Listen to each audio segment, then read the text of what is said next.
여호와여, 주의 분노로 나를 책망하지 마시오며 주의 진노로 나를 징계하지 마옵소서. 여호와여, 내가 수척하여 싸우니 내게 은혜를 베푸소서. 여호와여, 나의 뼈가 떨리오니 나를 고치소서.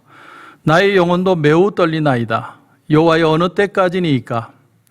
여호와여, 돌아와 나의 영혼을 건지시며 주의 사랑으로 나를 구원하소서. 사망 중에서는 주를 기억하는 일이 없사오니 수월에서 주께 감사할 자 누구리이까?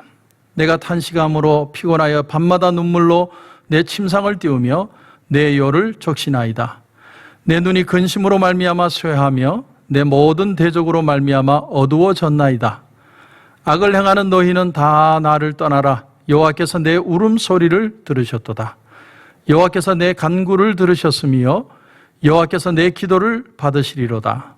내 모든 원수들이 부끄러움을 당하고 심히 떨미며 갑자기 부끄러워 물러가리로다. 아멘. 오늘 시편 6편은 다윗의 기도문이라고 표현합니다. 다윗의 기도문. 그런데 다윗이 자기의 죄 문제로 씨름을 한 경우가 있었습니다. 그런데 그 씨름이 어느 정도냐면 죽음의 목전까지 가는 것 같은 고통을 당하는 씨름. 그런 씨름을 하고 있는데 그가 이렇게 말하죠. 여호와께서 내 울음소리를 들으셨도다. 여호와께서 내 간구를 들으셨으며 여호와께서 내 기도를 받으시리로다. 그냥 그 말을 한 게 아니에요. 오늘 본문 1절을 보면 여호와여, 주의 분노로 나를 책망하지 마시오며 주의 진노로 나를 징계하지 마옵소서. 이건 자식이 부모에게 하는 말이에요. 지금이야 그런 일이 없겠지만 옛날에 막 아빠가 아이를 때리는데 아빠 나 너무 그렇게 하지 마세요. 너무너무 힘들어요. 나를 더 이상 때리지 마세요. 이런 어떤 진노를 징계하지 말아달라. 이건 자식이 아빠에게 하는 말이죠. 징계할 만한 이유가 있습니다. 없는 사람이 없죠. 내가 잘못했으니까 벌을 받는 거고 내가 무언가 실수를 했으니까 거기에 대해서 응당의 대가를 받는 거죠. 그런데 어떤 이유를 이제는 알 수 없지만 주여 나를 징계하지 마옵소서.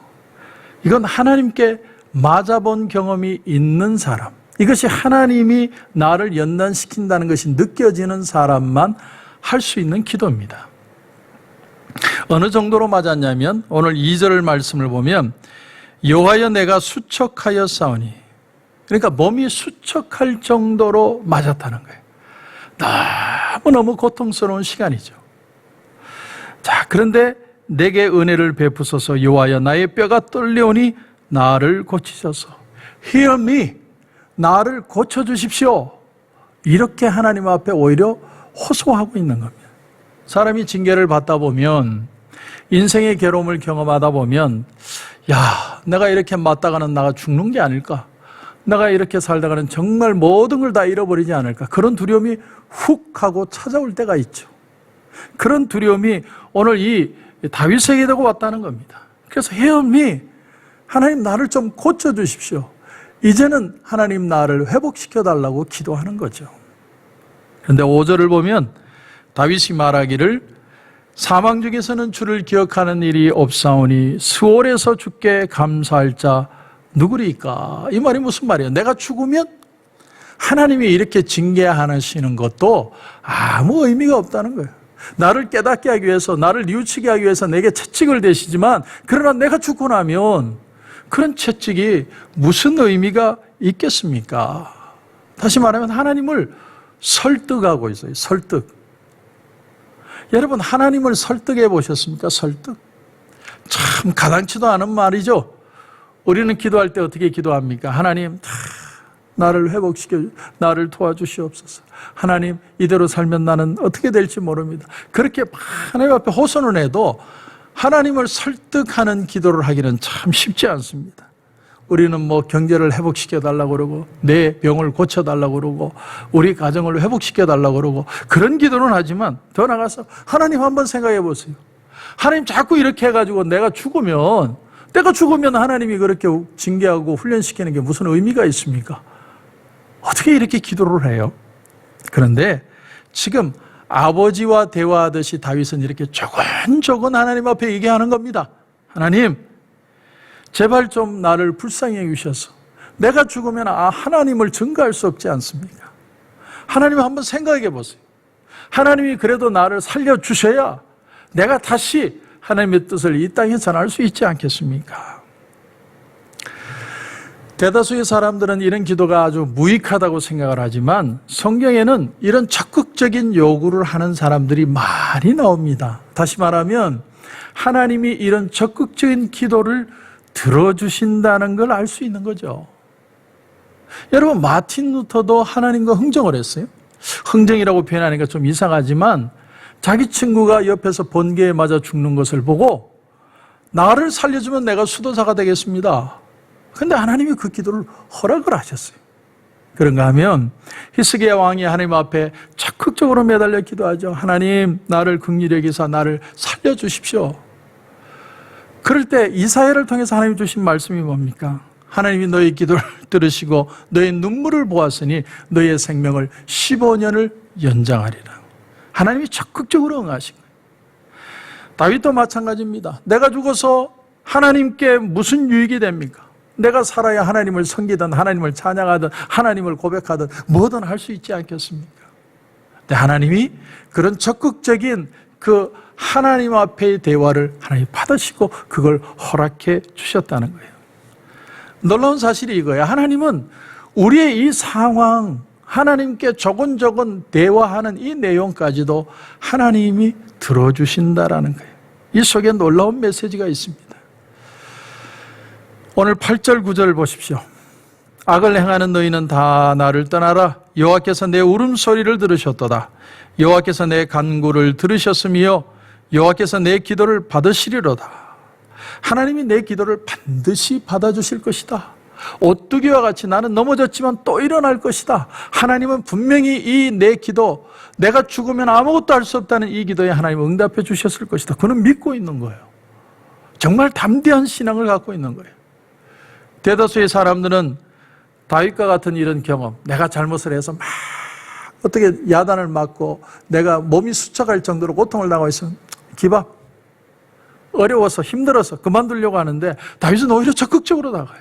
하나님 자꾸 이렇게 때려서 내가 죽으면 하나님 무슨 소용이 있습니까? 내가 살아있기라도 해야 하나님이 그래도 나를 훈련시키는 게 의미가 있지 않겠습니까? 이런 적극적인 기도. 그리고 다윗은 하나님이 그 기도를 들으셨다고 믿었다는 거예요. 야, 여러분, 우리에게 이런 기도가 필요할 때가 있어요. 정말 적극적으로 하나님 앞에 기도하는, 나 잘못했어요 하나님. 하나님, 내가 부족하게 살았어요. 그런데 하나님 자꾸 맞아가지고 내가 아예 없어지고 내가 아주 무너지면 어떻게 하나님을 증거할 수 있습니까? 우리에게 어떤 때는 그런 기도도 필요하다는 것입니다. 자, 그리고 더 놀라운 게 있어요. 더 놀라운 것은 다윗이 이런 기도를 한 뒤에 놀라운 선포를 합니다. 애걸복걸이 아니라 선포를 해요. 여러분 10절을 보십시오. 내 모든 원수들이 부끄러움을 당하고 심히 떨미어 갑자기 부끄러워 물러가리로다. 선포하는 겁니다. 갑자기 내 원수가 부끄러워서 물러가게 될 것이다. 하나님이 해주신 거 아니에요. 근데 믿음으로 선포하는 거예요. 내 원수들이 물러간다. 선포하는 거예요. 여러분, 창세기 1장에 하나님이 빛이 있으라 그렇게 말씀을 하시니까 빛이 생겼다고 말씀을 합니다.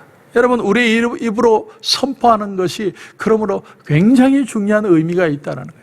하나님이 선포하시고 말씀으로 선포한 것이 이루어진 것처럼 우리 입술로 믿음으로 고백하고 선포한 것도 하나님은 오늘도 이루어 주신다는 사실이에요. 예수님이 병자를 고쳐주실 때 뭐라고 그럽니까? 깨끗함을 받아라. 그런가 하면 나사로야 나와라. 그런가 하면 38년 된 병자에게 네 상을 들고 걸어가라.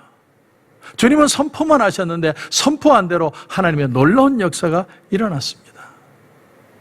예수님의 사도들도 마찬가지입니다. 그들이 뭐라고 얘기합니까? 예수님께서 너를 고치시리라. 그렇게 선포를 했더니 선포한 대로 기적이 일어나게 됐습니다. 저는 목회를 하면서 이런 일을 참 여러 번 경험을 했습니다. 나는 안 되는데, 나는 부족한데 어떤 때는 믿음으로 그냥 선포할 때가 있어요. 근데 그 선포한 걸 하나님이 책임져 주시더라고요. 그래서 나는 때때로 하나님의 말씀을 붙들고 믿음으로 선포할 때가 많습니다. 왜냐하면 하나님은 그 선포하는 말씀을 책임져 주시기 때문에. 코로나 바이러스가 지금 우리 앞에는 더 막강해 보이고 그 수가 헤아릴 수 없이 많은 것 같고 하나님보다도 더 무서운 것 같고 그렇게 밀려올지라도 마치 중공군 인해 전술처럼 밀려올지라도 우리의 눈에 보이지 않는, 눈에 보이는 어떤 그런 고통에 좌우되지 말고 우리와 함께 하신 주님의 손을 붙들고 주님의 말씀과 약속을 붙들고 주님의 이름으로 담대하게 선포해 보십시오. 엘리사 선지자가 한 말이 바로 그 말입니다. 우리와 함께한 이들이 우리의 대적보다 더 많다. 더 많다. 그런가 하면 신약 성경에도 우리 안에 계시는 이가 세상에 있는 자보다 더 크니라. 더 크니라. 사랑하는 성도 여러분, 지금 우리에게 필요한 건 담대하게 주의 말씀으로 선포하는 신앙이에요. 선포. 오늘 본문 10절에 내 모든 원수들이 부끄러움을 당하고 심히 떨미어 갑자기 부끄러워 물러가리로다. 여기 갑자기라는 말에 여러분 밑줄 치십시오. suddenly. 그렇게 많아 보이던 원수가 갑자기 일시간에 한순간에 사라져버렸다. 그렇게 강하게 보이던 원수가 막 그냥 나를 죽일 듯이 달려드는 원수가 어느 날 보니까 갑자기 사라지더라. 코로나 바이러스가 우리를 막 엄습해오고 뭐 그냥 당장이라도 세계 3분의 1의 사람이라도 죽일 것 같이 막 달려들다가 어느 순간에 갑자기 사라질 것이다. 저는 분명히 그렇게 믿습니다. 코로나 바이러스가 점점 사라지는 게 아니라 우리는 어떻게 할 줄 몰라, 막 어쩔 줄 몰라 하는데 어느 날 어느 순간 갑자기 사라질 거예요. 나는 그렇게 믿어요. 여러분, 1차 전쟁이 세계대전이 끝난 날이 1918년 11월 11일 오전 11시 전쟁이 끝났음을 선포합니다. 그 얘기가 딱 끝나자마자 포성 소리가 그쳤다. 이렇게 기록되어 있어요. 그전에는 대포 소리, 총소리, 얼마나 많은 그 소리가 들렸는지 모르지만 그 전쟁이 끝났음을 선포하는 순간 총소리가 멈췄다. 이렇게 표현해요. 왜냐하면 전쟁이 끝났기 때문에. 여러분, 왜 다윗의 기도에서 우리가 믿음의 기도를 배워야 됩니까? 우리는 하나님 앞에 자꾸 치료해 주세요, 도와주세요, 하나님 나 너무 힘들어요. 우리는 그런 기도만 하는 것이 아니라 조금 더 나아가 적극적인 기도를 배워야 할 때가 지금이라고 생각하는 겁니다. 하나님, 내가 죽으면 누가 주님의 이름을 선포합니까? 내가 고통받아 쓰러지면 누가 하나님을 담대하게 이 세상에 드러낼 수 있습니까? 그리고는 담대하게 선포하는 거예요. 나를 괴롭히던 그 악한 세력들이 일순간에 사라지게 될 것이다. 우리가 믿음으로 선포하는 거예요. 코로나 바이러스야 예수 그리스도 이름으로 명하느니 우리를 묶고 있는 두려움의 코로나 바이러스는 묶음을 놓고 떠나갈지어다. 주님의 이름으로 선포하는 거예요.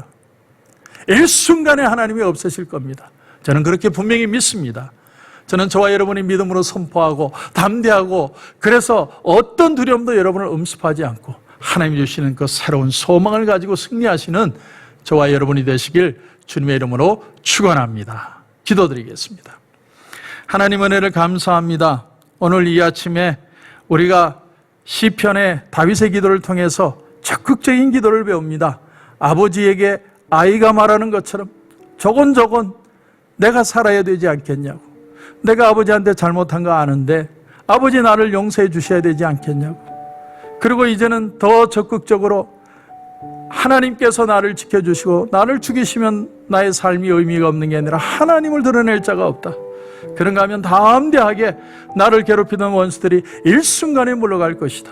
믿음으로 선포했던 다윗의 고백처럼 우리도 담대한 믿음으로 고백할 수 있는 하루가 되게 하시고 그 은혜를 경험하는 축복된 하루가 되게 하여 주시옵소서. 오늘 기도하는 가운데 하나님 큰 은혜 주실 줄 믿고 예수님의 이름으로 기도드립니다. 아멘.